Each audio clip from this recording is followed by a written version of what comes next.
मैया अइली आगान परछावन करू रे नदी। मैया अइली आगान परछावन करू रे नदी।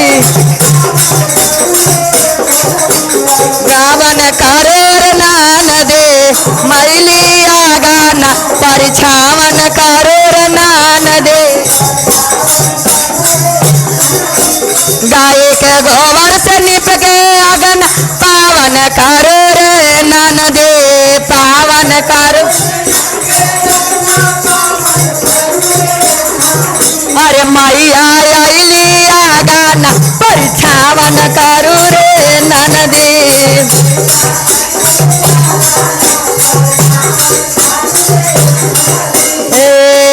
थाली साजावा देखा कर जाने भूल हो।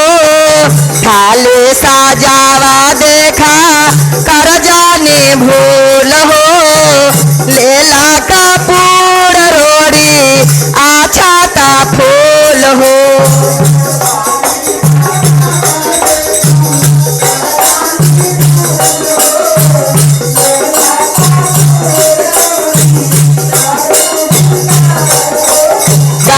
घिउआ में दीपक जला के घर सोहावन करू रे नदी।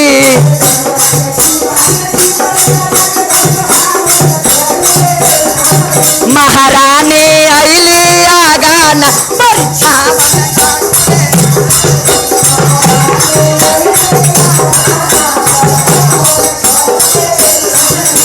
मैया अइली आगान परछावन करू रे नदी।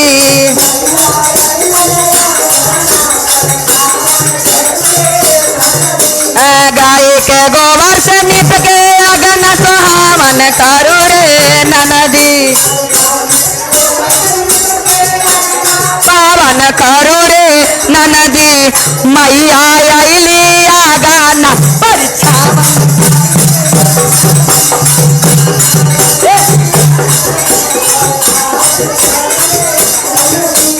मैया अइली आगान परछावन करू रे नदी।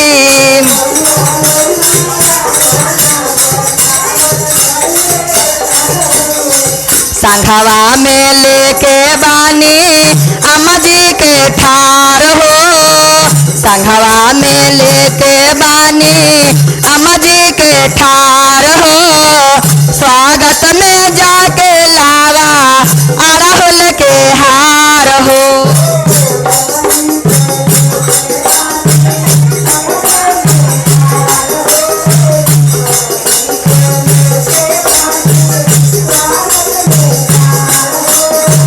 स्वागत में लेके आवा अड़हुल के अगरबत्ती धूपा जला के धूपा जलावन करू रे नदी।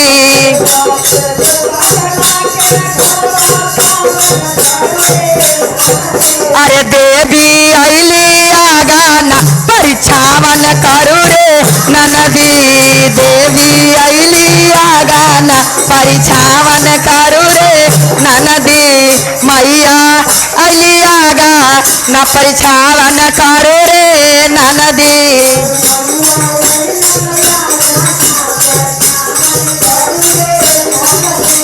ललके चुंदरिया देखा मैया के पासान हो। ललकी चुनरिया देखा मैया के पासान हो। भाजाना गावाले डोलिया या पुष्पा हो।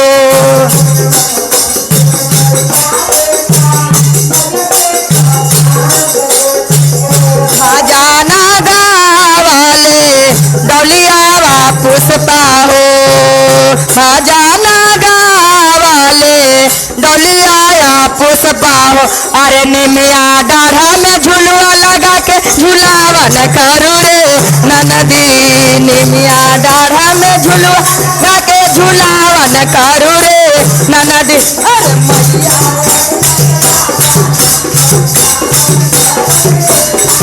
महारानी अइली आगान परछावन करू